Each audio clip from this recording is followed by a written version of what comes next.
जून 2004 में खगोल शास्त्रियों रॉय टक्कर, डेविड थोलन और फाब्रिजियो बर्नार्डी ने अमेरिका के एरिजोना स्थित किट पीक नेशनल ऑब्जर्वेटरी से एक 340 मीटर लंबे क्षुद्र ग्रह की खोज की। इस अंतरिक्षीय पिंड का नाम रखा गया अपोफिस। नाम लिया गया मिस्र के पौराणिक देव रा के सर्प जैसे दुश्मन के नाम पर। अपोफिस को 2029 में पृथ्वी से टकराने वाला सबसे खतरनाक क्षुद्र ग्रह माना गया, लेकिन समय के साथ जैसे जैसे खगोलविदों ने इसकी कक्षा का गहराई से अध्ययन किया, उन्होंने अपने अनुमान बदल दिए। अब वैज्ञानिकों का मानना है कि कम से कम अगले 100 वर्षों तक अपोफिस पृथ्वी से नहीं टकराएगा, और यह संभव हुआ है एक नई रडार ऑब्जर्वेशन कैंपेन और सटीक कक्षा विश्लेषण की वजह से।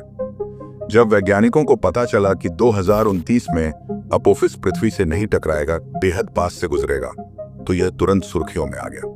प्रारंभिक अनुमानों के अनुसार 2029 में टकराव की संभावना थी, लेकिन नए डेटा के आधार पर यह आशंका पूरी तरह खारिज कर दी गई है। साथ ही 2036 में भी इसके टकराने की संभावना ना के बराबर है। 2029 में अपोफिस पृथ्वी के इतना करीब आएगा कि वह सिर्फ 20,000 मील की दूरी से गुजरेगा। अगर आप दक्षिणी गोलार्ध में रहते हैं तो आप इसे बिना किसी टेलीस्कोप के अपनी आंखों से देख सकते हैं। यह एक चमकदार बिंदु की तरह ऑस्ट्रेलिया के आसमान में चलता हुआ नजर आएगा। इसका सबसे नजदीकी बिंदु अटलांटिक महासागर के ऊपर होगा, और यह इतनी तेजी से गुजरेगा कि सिर्फ 1 घंटे से भी कम समय में अटलांटिक पार कर लेगा, और अगला घंटा अमेरिका के ऊपर से गुजरने में लगेगा, दोपहर के बाद या शाम के समय। इस दौरान इसकी चमक होगी 3.1 विजुअल मैग्नीट्यूड, यानी यह लिटिल डिपर तारामंडल के सितारों जितना चमकेगा। यह ऑस्ट्रेलिया, पश्चिमी एशिया, अफ्रीका और यूरोप के कुछ हिस्सों से नंगी आंखों से दिखाई देगा।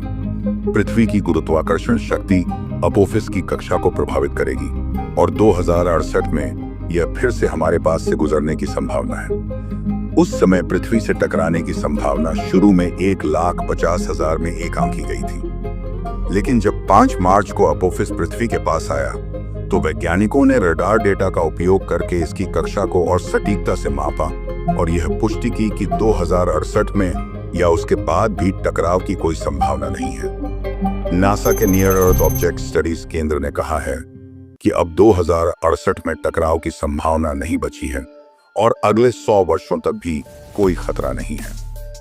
इस विश्लेषण के आधार पर अपोफिस को सेंट्री इंपैक्ट रिस्क टेबल से हटा दिया गया है।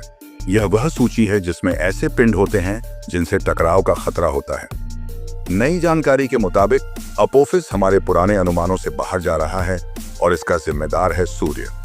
सूर्य की असमान ऊष्मा से एक तरफ ज्यादा गर्मी निकलती है, जिससे क्षुद्र ग्रह एक तरफ धक्का खाता है, जिससे इसकी कक्षा धीरे धीरे बदलती है। इसे कहते हैं यारकोस की प्रभाव। अब तक की गणनाओं के अनुसार यह प्रभाव हर साल करीब 557 फीट का विचलन पैदा कर रहा है, लेकिन चिंता की कोई बात नहीं। 2068 या उसके बाद भी टकराव की कोई संभावना नहीं है।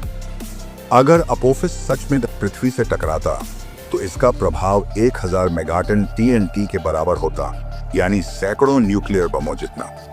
तुलना करें तो एरिजोना के मेटियोर क्रेटर और 1908 की तुंगुस्का घटना सिर्फ 3 से 10 मेगाटन की थी।